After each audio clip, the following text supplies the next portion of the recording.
Good morning, good afternoon, good evening. Thank you for joining me for another video. You could have been anywhere in the world, but you are here with me. And ladies and gentlemen, boys and girls, children of all ages, I appreciate it. We're going to do a little bit of a different format in terms of our video today. I want to try and keep it under 15 minutes. I know it's easier said than done. So there's a couple things we want to talk about. I want to talk to you guys about, because I know it's been a while since we sat down and had a little powwow. I want to talk to you guys about just the state of crypto right now. What are some factors that could be contributing to some of the lackluster price action we've been seeing? I want to talk to you guys about a lot of the influencers in the crypto space and how a lot of them are just kind of off their game lately, almost feeling attacked, if you will. And I want to talk to you all about where we could be going, from here. And if anything decides that it wants to pop up while I'm going about that, then we'll talk about it. So without any further ado, let's get into it. Why are we seeing so much lackluster price action in Bitcoin? I know there have been a tremendous amount of influencers that are like, oh, we're going to go up from here. 60K is right around the corner. And they just keep kind of trying to pump their audiences full of that hopium. But I'm finding that there's something that a lot of people are not talking about, and it's kind of concerning. When you look at assets like crypto, forex, equities, precious metals, commodities, real estate, understand that it's a market, and people are going to participate in markets wherever they feel they're going to get the best return from, for their money.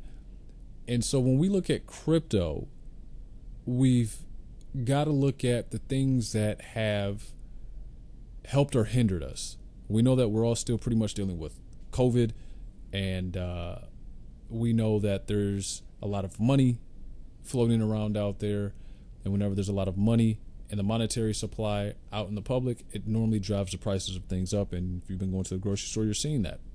So if the feds decide that they want to raise rates to try and combat inflation, it's probably going to hinder Bitcoin's performance. We saw it. Look at the 10-year note when they adjusted the rates on that.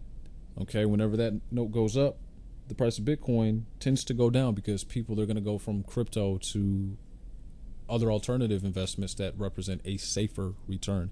I don't necessarily agree with it, but I'm just going to be honest with you guys. I tend to be a bit, crypto biased. All right. So when I see that there's social media influencers talking about crypto and they're just kind of talking about one thing, but they're not looking at the whole entire puzzle from 30,000 feet up, and they're leaving out the macroeconomics of it all, that's kind of problematic, because Bitcoin for the most part has just operated in a bull run when everything for the most part was going up. Home prices, commodities, equities, it's just been going up. We have yet to see what would happen with Bitcoin in a negative cycle, and maybe, just maybe, we could be on the precipice of seeing that. That's obviously a different topic for another video, maybe. The other thing I want to talk about is what are some other factors that are contributing to the lackluster price that we happen to be seeing with Bitcoin. Well, let's take a look at the quick news here, right?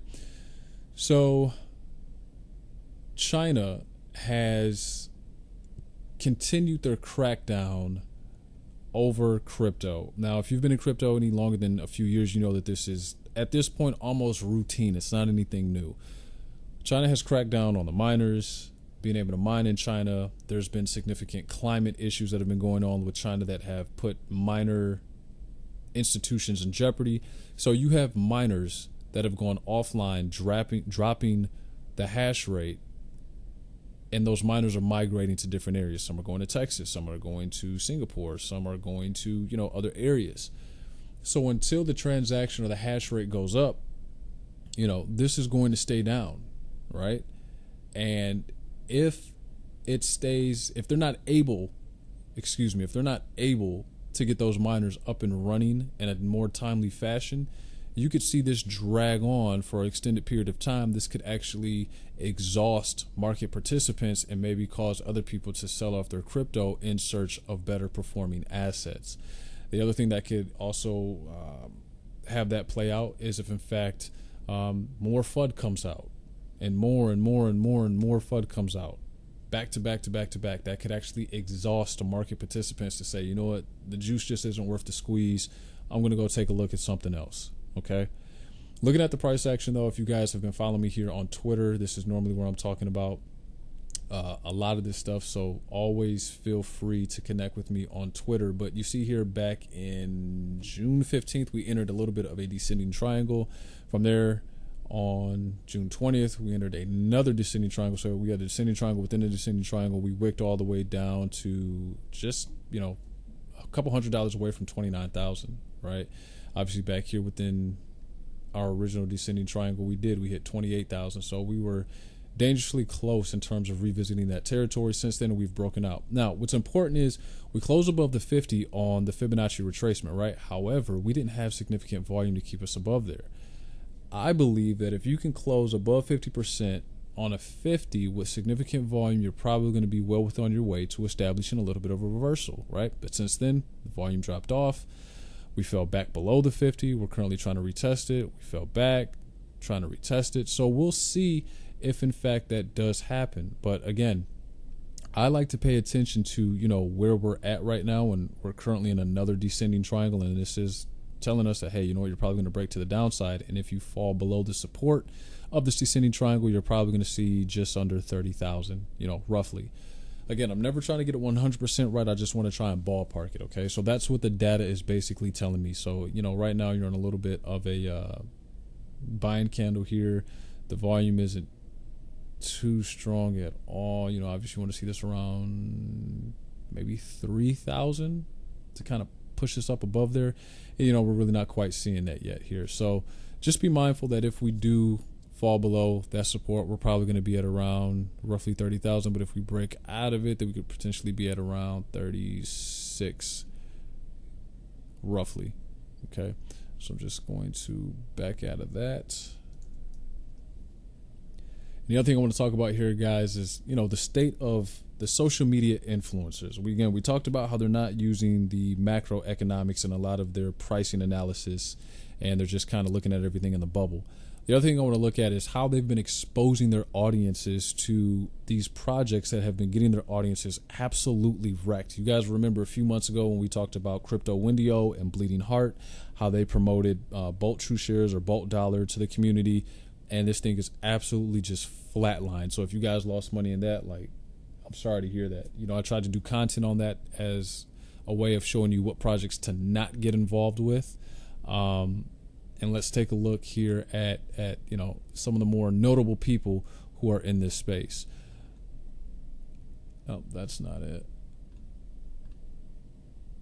Welcome back to Influencers Trying to Scam You. Let's go. Today's contestant is DaVinci15, well known for his video he posted 8 years ago begging you to buy $1 worth of Bitcoin, and people treat him like Jesus Christ reincarnated.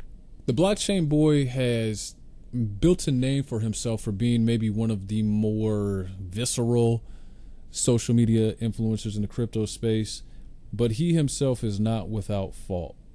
He has gone on record and simply saying that the crypto space right now is toxic, and he doesn't know if he wants to make videos anymore. He said this on his private page. And let's look at why you may not want to make any more videos, because some of the projects you've been promoting to your audience have gotten people absolutely wrecked. And because of it, they're coming for you. Like some of MMCrypto community is coming for him. We're seeing a lot of, if you're paying attention, people who are social media crypto influencers taking trades against the community. And what I mean by that is they'll tell them that the price action is going to go one way, and they take the trade going the opposite. We've also seen influencers promote projects that have rug pulled, and Virtual Bacon is predominantly one that comes to mind. Crypto Windio, and again, Bleeding Crypto for Bolt Dollar. And this brings me back to one of my original points when I first started doing this channel. Some of you guys remember this. I'm always saying, be mindful of where you're getting your information from. If you sit behind this mic like I do or anybody else, I can't speak for anyone else, but I believe there's an obligation to do the right thing by your audience, to not promote bad projects that have a high likelihood of exit scamming. And some of these influencers, they just don't care because they know they're going to get a paycheck. And it's probably going to be a small paycheck, but they just don't care. Okay? There's this guy, Pablo, that everyone's fallen in love with, and he's promoted projects to his community that have gotten people absolutely wrecked. It's bad all the way around. So the blockchain boy is taking this visceral stance against DaVinci15 because DaVinci has decided to come out with a community coin. Now, I haven't looked at his coin. I don't necessarily know what the ins and outs of it are, but I believe that what blockchain boy is trying to do BitBoy Crypto, he shills and promotes, S coins as well, or at least has before in the past. But what I think Blockchain Boy here is trying to do now is try to take some of the attention off him by highlighting someone else. Virtual Bacon, let's take a look at one of the ones he got involved with.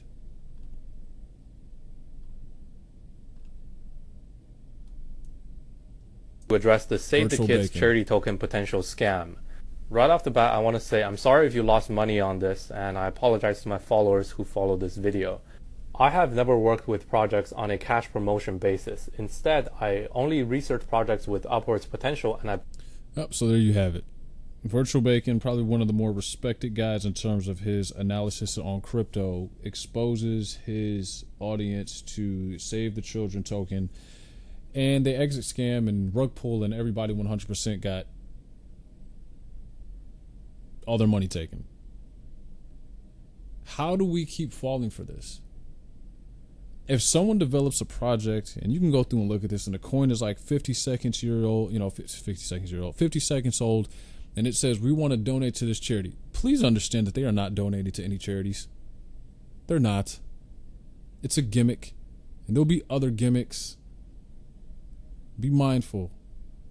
We who sit behind this mic, we've got an obligation to do the right thing by you all, our viewing audience. But you all, the viewing audience, you have an obligation to research the things that we tell you. Because very rarely does the greater good outweigh own self-interest. Before I get out of here, I want to briefly talk about the Wyckoff pattern that obviously has a lot of people's attention. And if I think it's real, do I think it's fake? I think obviously to the point where that we're in now, the market has definitely followed the Wyckoff distribution chart to the T. However, I think if everyone starts to utilize the same data and has access to essentially the same playbook, the competence man or whoever it is that, is responsible for executing this manipulation chart, if you will, they'll simply change up the strategy.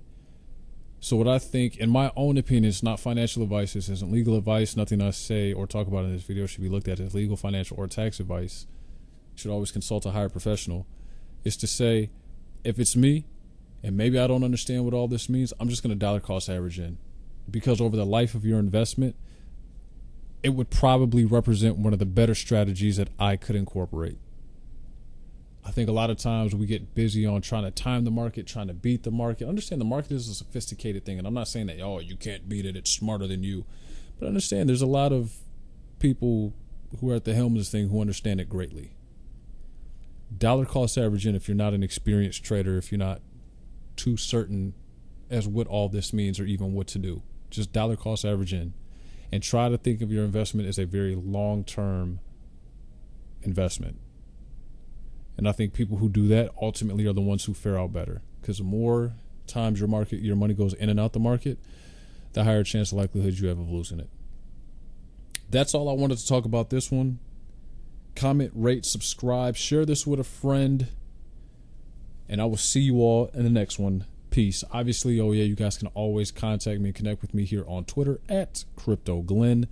So if you haven't done so already, please do so. I want to say thank you to the 304 new friends that I have on Twitter, as well as the 685 new friends that I have here on YouTube, guys. Again, thank you.